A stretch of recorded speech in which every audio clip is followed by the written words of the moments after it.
Hi, I'm Monique. In my last video, I shared tips for getting back into art and hinted at the method I'd explore next. Did you guess right? In the last video, I worked on drawing volumetric circles. If you have not seen that one yet, make sure to go watch it. That video is part one of my journey back to art and shares a few tips when getting started with portraits. If you would like to join me in leveling up your art, grab a sketchbook, piece of paper, whatever you have, and let's get into it.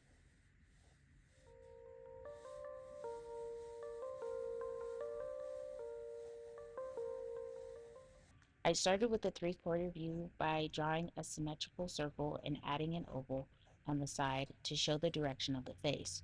From here, I added a center line for the top of the ear, which also helps place the eyebrows. Next, I added lines for the hairline, nose, and chin, trying to space them evenly.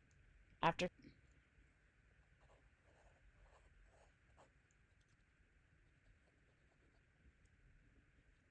closing the face with the jawline, I curved the center line slightly to match the face's direction.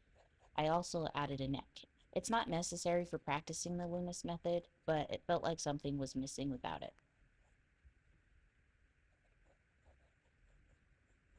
To get started with the Loomis method, I turned to a resource many artists trust, Proko's YouTube channel. Proko's YouTube channel has so much information for artists. The channel features videos on human anatomy, podcasts, and other tips from popular artists as well. To refresh my skills, I followed Proko's tutorial, and his clear explanation made it easy to get started with the Loomis method. I will link the video I watched down below in the comments. The front view followed a similar process. I started with a circle, dividing it vertically and horizontally for symmetry. The main difference was trimming both sides of the circle to match the head shape. Then I added lines for the hairline, nose, and chin, spacing them evenly again, and finished with the jawline. The Loomis method has been around since the 1940s. Andrew Loomis published his first book in 1939 and three others while he was still alive. Andrew Loomis was an illustrator, advertising designer, and author. He inspired many artists, and to this day, artists continue to use his method to get a better understanding of proportions. Next was the side view, which is my favorite because it's quick and simple. I drew a large circle and a smaller one inside, dividing them vertically and horizontally. Then I added the brow, nose, and chin lines before closing the face with the jawline. I'll admit, I struggled with the chin. It just didn't look quite right no matter how many times I tried.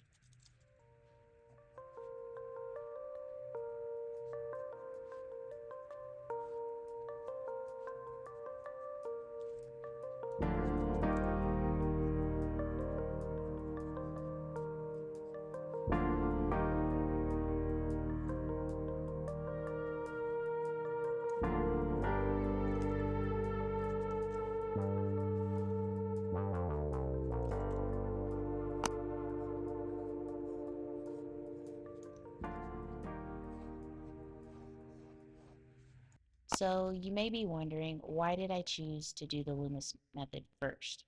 Well, the Loomis method is much easier to draw and understand compared to the Riley method. Both methods are great to get a better understanding on proportions of the face. I just think that the Loomis method is a good starting point for beginners or for artists easing back into portraits.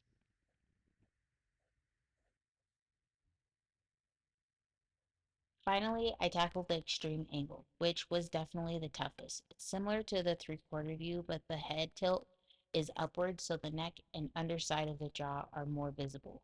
I had a hard time getting the jawline and neck to look right, maybe because I didn't use a reference or was too focused on following along with the tutorial. Either way, I know practicing more extreme angles will help me get better.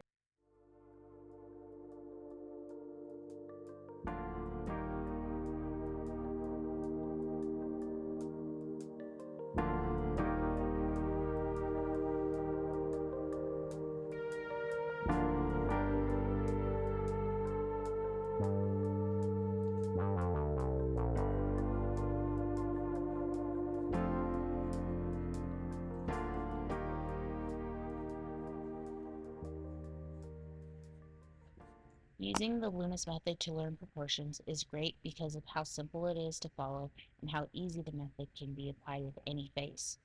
The Loomis method sets up a foundation for portraits to be easily mastered. The Loomis method is also ideal for anyone looking to simplify proportions and build confidence in drawing portraits. I do know how to draw the Loomis method already, but I think it's important sometimes to start fresh as if I'm a beginner. Even though I'm not a beginner, I want to go back to the basics because of the long break that I took, but also to make sure that I didn't miss anything from the first time I learned how to draw portraits. Have you drawn the Loomis method before?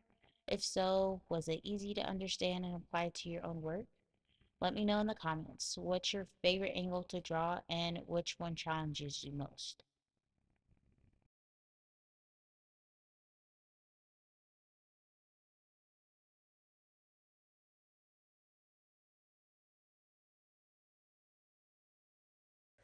While drawing these heads, I know that there is room for improvement. I'm glad. It gives me areas to work on. I see that I need to work on my extreme angles. Those have never been my strongest studies. I want to challenge myself to draw more extreme angles. Maybe if I work on my weakest areas, it will make my strong areas even stronger. I also noticed that without a reference to look at, the neck positions were not always in the right place, so that made the proportions look odd, especially with the 3/4 and extreme angles. After watching the YouTube video, I wanted to try and draw the angles on my own to see if I had a good grasp on what I was relearning with the Loomis method. I also flipped the heads to give myself a little challenge, and I think the Loomis heads turned out all right, except for the extreme angle. Again, an angle I will need to work on more.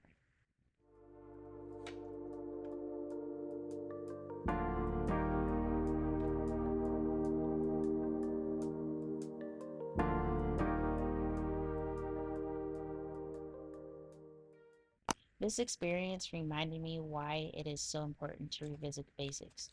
The basics can unlock new insights no matter where you are in your artistic journey. I plan to continue to work on the Loomis method before the next video comes out. Practicing the Loomis method a few times should help my portrait drawings improve as well as give better accuracy with proportions.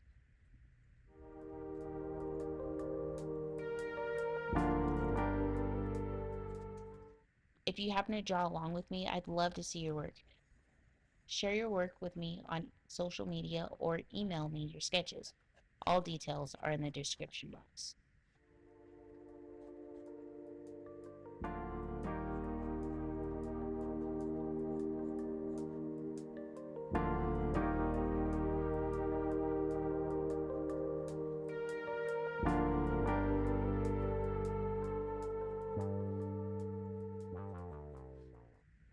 Thanks for being a part of this creative journey. Together, we'll keep growing, learning, and inspiring each other one sketch at a time.